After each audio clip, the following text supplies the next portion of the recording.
IATA's 81st annual general meeting world and transport summit है, India के अंदर first की मीटिंग हो रही है, 81st एनुअल जनरल मीटिंग है IATA's की।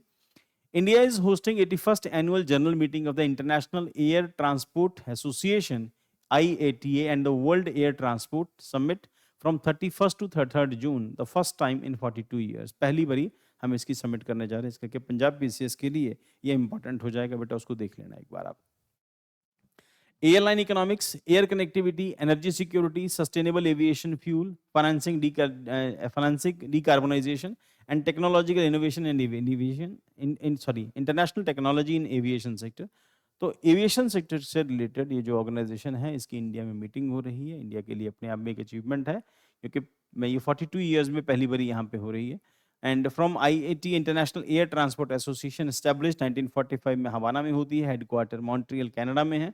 एंड प्रीडिसेसर्स कौन है? India air traffic international air traffic association 1919 में बना। Membership 350 airlines from 120 countries covering 82% of global air traffic इसके मेंबर्स हैं। एंड कोर फंक्शंस क्या है इसके? Standardisation, sets goal, commercial and operational standards, ticketing, cargo etcetera. Advocacy, represents airline international policy making. कुल मिला के ये कि इंटरनेशनल जो एयरलाइंस हैं उनको रेगुलेट करना, उनको रिलेटेड पॉलिसीज बनाना, ये IATA का मेन फंक्शन होता है। और फाइनेंशियल सिस्टम है, operates BSP and CASS for the smooth financial settlements. और उसके बाद ट्रेनिंग है, provide certification and training for the improved safety and operations. Pilots के लिए सेफ्टी, बाकी सबके लिए सेफ्टी नाम, उनके लिए सर्टिफिकेट इशू करते हैं। Sustainability promotes SAF and work towards net zero emissions. And data and analysis publishes industries research and economic outlook. Highlight for Prime Minister Modi's address at the summit. India's aviation transformation. India confident, globally relevant partner in aviation and technology.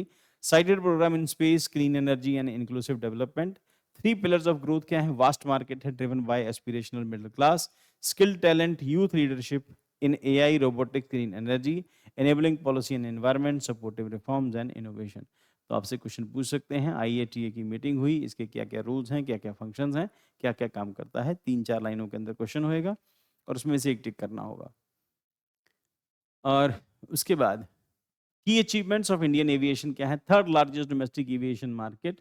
तो ये question हो सकता है कि IATA की meeting हुई थी, तो उसके बारे में इंडिया का 3rd largest domestic aviation market है ग्लोबली इंडिया। उड़ान scheme, 1.5 crore passengers phloem under the affordable regional air connectivity. Passenger traffic 240 million annually, projected to reach 500 million by 2030. Air cargo 3.5 million metric tons, aiming for 10 million metric ton by 2030. Infrastructure and fleet, airports increasing from 74 to 162.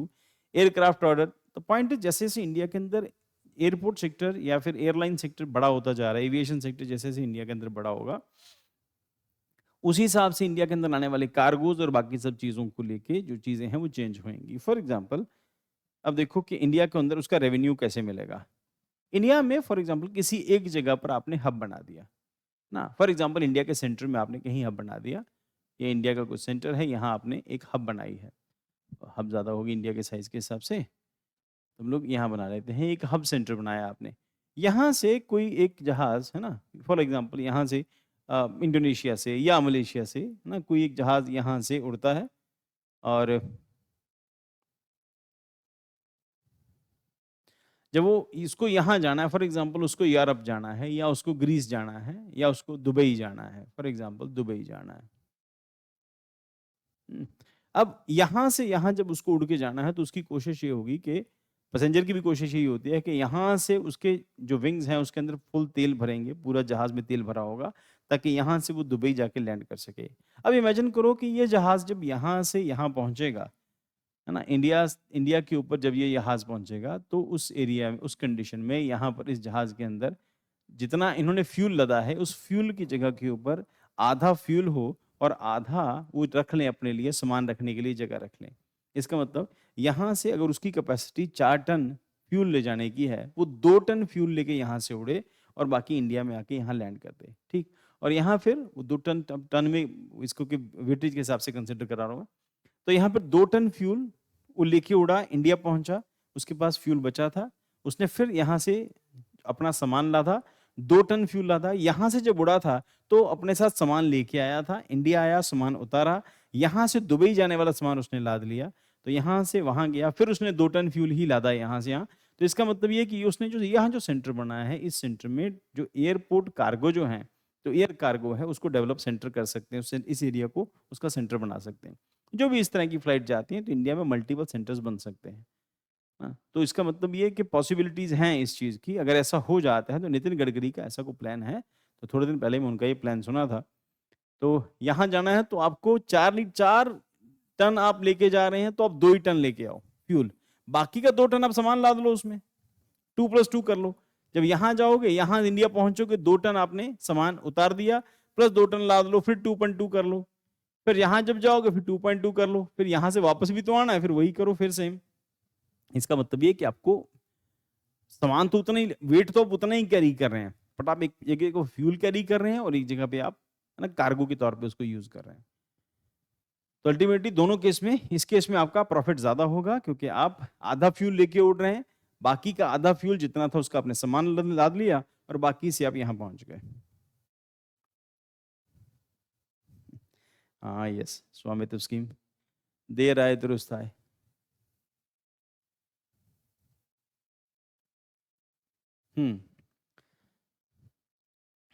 Then उसके बाद उड़ान scheme, passenger traffic, तो 240 air cargo 3.5 million metric tonne aiming 10 million metric tonne 2030। Infrastructure, airports increase from 74, 2024 में 162 हमारे पास airport हो गए, अभी लगातार बनते जा रहे हैं। Then aircraft orders, over 2000 new aircrafts in Indian carriers, capacity airport now handle 500 million passenger per day.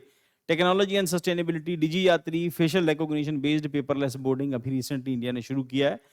And investment in green mobility, SAF and reduce carbon emission, strong push for climate resilient and aviation in infrastructure.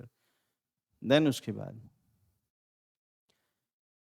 key legislative and industrial reforms, protection for the interest of aircraft objective bill align with India's Cape Town Convention। ये important news है बेटा, ये हो सकता है कि paper में बने। केप टाउन कन्वेंशन के accordingly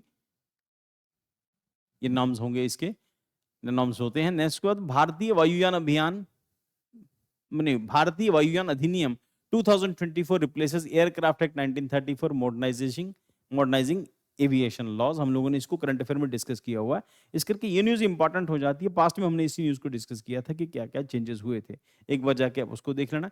aircraft leasing incentive through GIFT City and tax reforms, MRO growth, MRO units rose from 64 to 154, goal कितना है 4 billion MRO hub to 2030। 100 FDI GST cuts policy support driving growth।